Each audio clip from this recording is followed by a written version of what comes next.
नमस्कार। मैं Geetanjali Verma, assistant professor drawing and painting, SMM government girls college Bhilwara. BA part second के theory paper में आज हम गांधार मूर्ति शिल्प का अध्ययन करेंगे।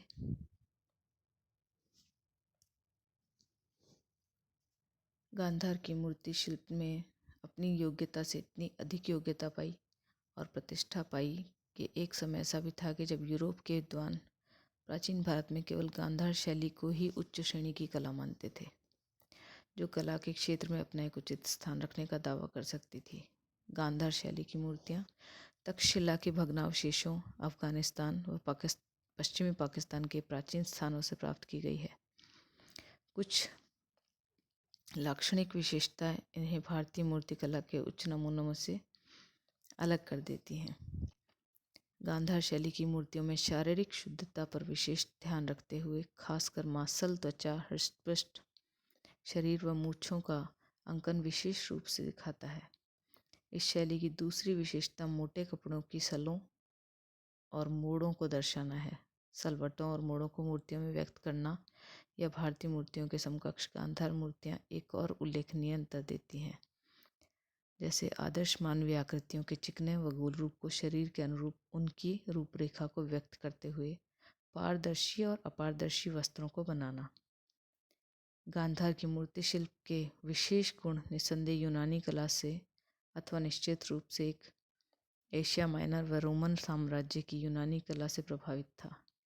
इनके अनुसार गांधार कला भारतीय यूनानी अथवा रोमन यूनानी कला भी कहलाती है। यद्यपि यह निर्माण कला ग्रीस व यूनान से ली गई, किंतु भावना से या भावों से यह पूर्णतः भारतीय थी और प्रधान रूप से बौद्ध धर्म के विश्वास रखने वाले और आचरण को व्यक्त करने वालों के लिए विशेष रूप से यह की जाती थी। इससे हम इस प्रकार भी कह सकते हैं कि गांधार शैली के शिल्पकारों के हाथ तो यूनानी थे, पर उनका हृदय भारतीय था। गांधार मूर्ति शिल्प की सबसे मुख्य देन बुद्ध की प्रतिमा का क्रमिक विकास है। संभवतः यह यूनान के अपोलो देवता की अनुकृति हो सकती है, जो बुद्ध व 9 बोधिसत्वों की सुंदर मूर्तियों तथा बुद्ध के वर्तमान जीवन की अनेक घटनाओं को प्रस्तुत करने के लिए खुदाई द्वारा बनाई गई।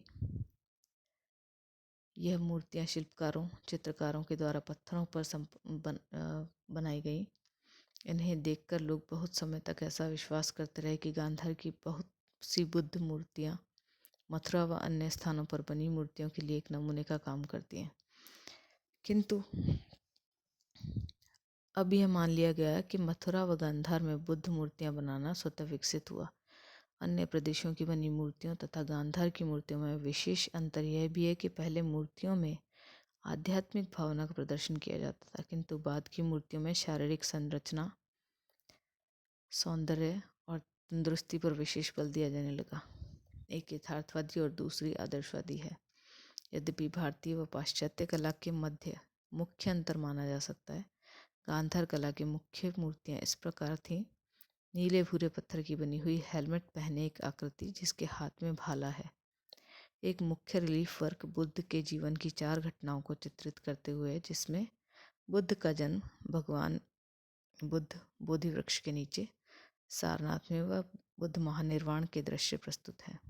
बुद्ध की एक खड़ी प्रतिमा जिसके अंतर्गत बुद्ध के बाल गोलाकार रूप में शीर्ष में बंधे हुए हैं, कान लंबे और चेहरे पर प्रभामंडल दर्शाया है।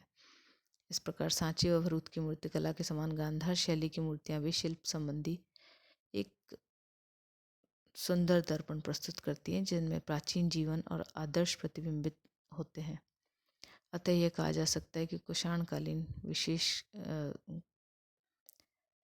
गांधार शैली की कला में चीन जापान तक अपना विस्तार किया और इन स्थानों को अपने युग की कला शैली से प्रभावित भी किया। गांधार शैली के प्रमुख शिल्पों को हम देख सकते हैं।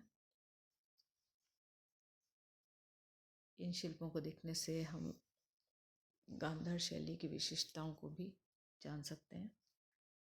शारीरिक सौष्ठव को इसमें प्रमुखता दी गई। गौतम बुद्ध का योग में लीन बैठे हुए शिल्प।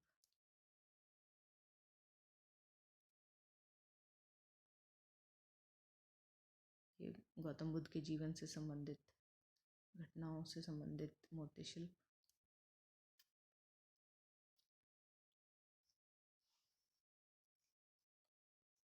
ये गौतम बुद्ध का मस्तक प्राप्त हुआ है, जो कि गांधार शैली में, जिसमें तीखे नैन नक्शों को दर्शाया गया है। मांसल आकृति है। यहाँ हम मूर्ति शिल्प में कपड़ों के जो फोल्ड्स हैं उन्हें देख सकते हैं, जो कि इस शैली की प्रमुख विशेषता रही है। इन दोनों मूर्ति शिल्पों में भी हम